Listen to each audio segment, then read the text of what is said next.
Luto tayo guys ng siomai sa patola na may miswa.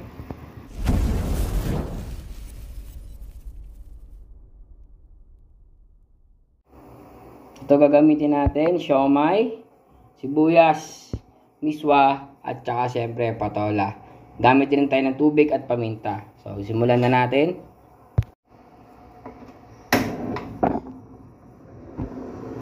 So guys, yan. Nagpakulo na ako ng ng sibuyas at saka tubig at saka paminta. Pinakuluan ko kasi sa uling. Pakuluan ulit natin. Kumukulo na, lagay na natin tong ating siomai.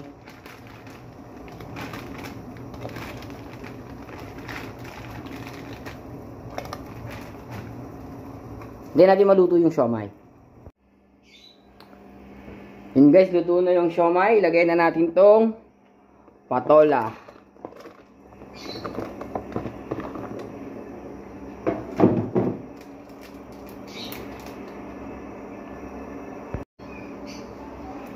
Guys, lalagyan natin ng 4 cubes.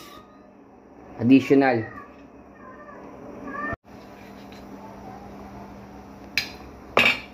Guys, lagyan natin ng asin. Lagyan din natin ng patis.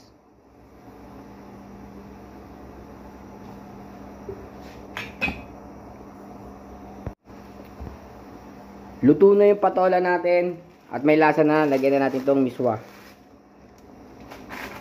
2 pirasong miswa.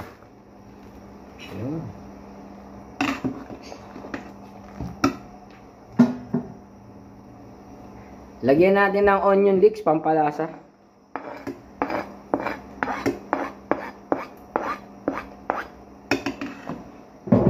Hintayin natin maluto lahat-lahat.